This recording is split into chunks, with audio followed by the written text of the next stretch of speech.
নমস্কার বন্ধুরা, এই মুহূর্তে সবচেয়ে বিরাট বড় খবর। এবার অ্যাকশন। ভোটের মধ্যে বড় কাণ্ড ঘটাচ্ছেন ডিএ সংগ্রামীরা। চাপে পশ্চিমবঙ্গ সরকার। 50% হারে ডিএ বা বকেয়া মহার্ঘ ভাতা পাচ্ছেন কেন্দ্র সরকারি কর্মীরা।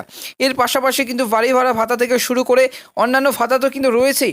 সেই ডিএ নিয়ে কিন্তু এদিকে বাংলার সরকারি কর্মচারীরা কপালে চুটছে। শুধুমাত্র 14% হারে বকেয়া মহার্ঘ ভাতা, এটাই কোনোভাবে হজম করতে পারছে না সকলে। এতে কিন্তু যতদিন যাচ্ছে ততই কিন্তু কেন্দ্রের সঙ্গে রাজ্যের ডিএর ফারাক কিন্তু এবার বেড়ে চলেছে। স্বাভাবিকভাবেই সকলের ক্ষোভও কিন্তু পাল্লা দিয়ে বাড়ছে। কিন্তু এরই মাঝে সরকারকে পেয়েছে ফেলতে কিন্তু বড় ঘোষণা করলো সংগ্রামী যৌথ মঞ্চ ডিএ আন্দোলনকারীরা। এবার সেই রাজ্য সরকার এবার দিতেই হবে কিন্তু রাজ্য সরকারি কর্মচারীদের বকেয়া মহার্ঘ ভাতা বা কেন্দ্র হারে। আগামীকাল বা আজ শুক্রবার থেকে কিন্তু প্রথম দফার লোকসভা ভোট শুরু হতে চলেছে। আর এই আসন্ন ভোটকে কিন্তু কেন্দ্র করে দেশ জুড়ে সাজো রব।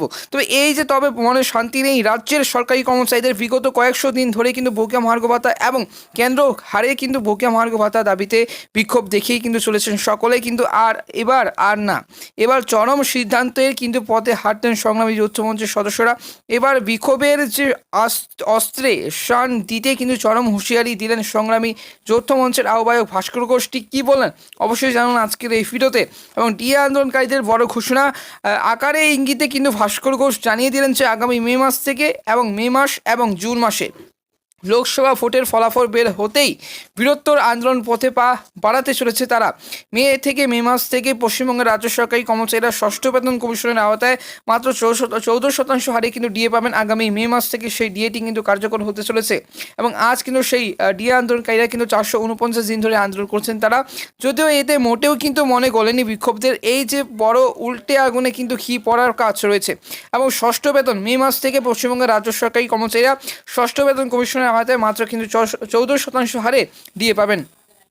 এদিকে সংগ্রামী যৌথ মঞ্চের আহ্বায়ক ভাস্কর ঘোষ জানালেন যে আগামী 3 মে হরিশ মুখার্জি স্ট্রিট দিয়ে একটি মিছিলের ডাক দেওয়া হয়েছে এবং বড় সড়ো কিন্তু মিছিল হতে রয়েছে।